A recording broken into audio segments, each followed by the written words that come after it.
Hi everyone, Gaijin Goombah here.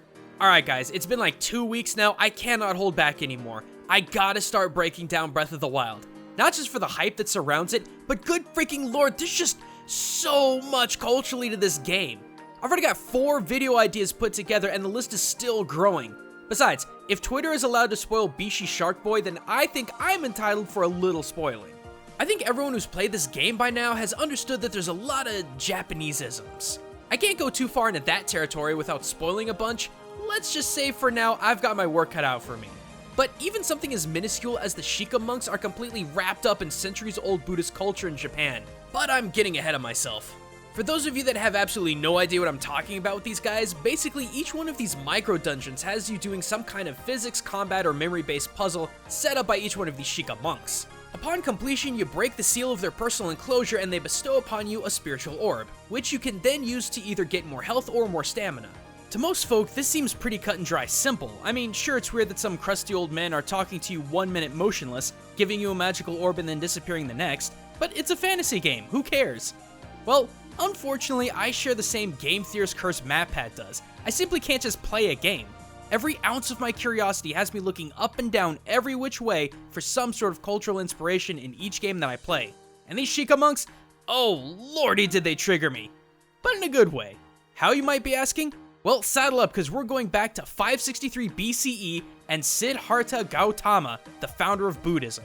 Siddhartha was born a prince in what is now Nepal in accordance to a prophecy that stated that he would either become a great ruler or a philosophical genius that would lead humanity out of suffering. Born as a prince, Siddhartha's father thought it would be best if he ended up being the earlier instead of the latter, therefore he filled Siddhartha's life with royal hedonism and protected him from the outside world. But Siddhartha eventually discovered that the outside world was not what he thought it was. It was very much filled with disease, death, and suffering. So, believe it or not, he actually left his life of luxury to discover what it was that made people suffer and how he could find a way to beat it. Traveling to India, Siddhartha joined and eventually surpassed every single guru and yogi that he met. For years, he practiced extreme forms of self-denial, believing that to understand the powers that be, he must deny his body of as many physical pleasures as possible. After 6 years, he was on the brink of death, a near walking skeleton. But at the end of the day, Siddhartha actually rejected the way of extreme ascetic, and under the body tree, he achieved enlightenment and balance.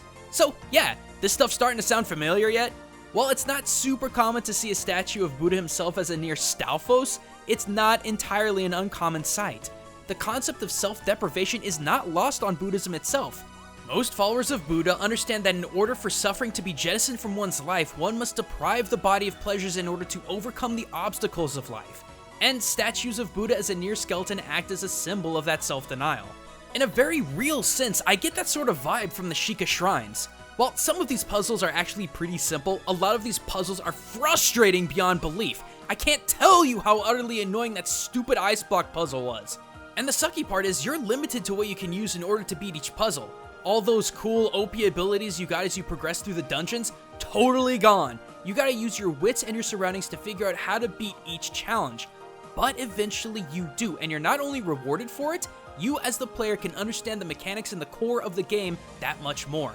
So yeah, it's pretty simple to see the connections between the themes of self-deprivation, the shrines, and the monks who inhabit them, right? Well, that's only half of it. See, though Siddhartha came to the conclusion that a balanced life is a happy life, not every practicing Buddhist abandoned the way of extreme ascetic. In the holy mountains of the Yamagata prefecture in Japan, a group of monks who follow a form of Buddhism called Shingon continued the lifestyle well into the late 1800s, with a practice called Soku Shinbutsu, the process of entering into a state of self-preservation and mummification. Alright, so check this out.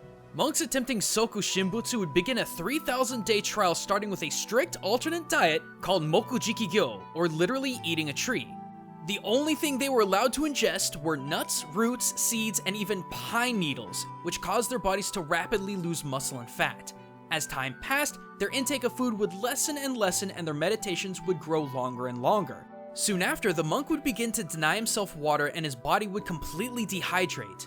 Nearing the end of his trial, the monk would be sealed in a tomb with naught but a single pipe to allow airflow. The monk would sit in the lotus position, endlessly meditating and chanting, and occasionally rang a bell to let his fellow monks know that he still lives. However, when the bell stops, the monk had passed, and his colleagues would open the tomb to discover that he had died, but was eternally preserved in meditation. To the monk who had passed on, this was a symbol of redemption that would allow a long stay in heaven.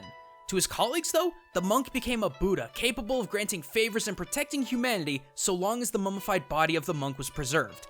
I know that sounds kinda messed up, and yeah, Emperor Meiji actually banned the practice in 1877, but you cannot doubt for even a moment that the practice of Soku Shinbutsu completely inspired the concept of the Sheikah Monks. Think about it. Not only were the Sheikah Monks sealed within their own tombs, the shrines, but they were also otherworldly sealed within their own personal space. Once the blessing is bestowed upon Link for completing the shrine's trial, they disappear into the air as if their spirit was released into divinity. As the Shingon Buddhist monks deprive themselves of the world in order to not only ascend from humanity, but also provide protection and favors to the people they leave behind, so did the Sheikah monks preserve their bodies and essences over 100 years to give Link the protection he needed to overcome Ganon and the evil that he wrought. In theory, of course. Like I said before, this is one of many theories I have about this game, and I hope very soon you'll allow me to go into even greater depth in this vast well of cultural influences that this game possesses. But thanks for watching, everyone, and if you want to learn even more about the world we live in through video games and anime, be sure to subscribe and click that bell to never miss out on my newest videos. And be sure to check out my other videos to see how nerd culture can teach us about the world that we live in. But until next time, everyone, this is Gaijin Goombah, signing out.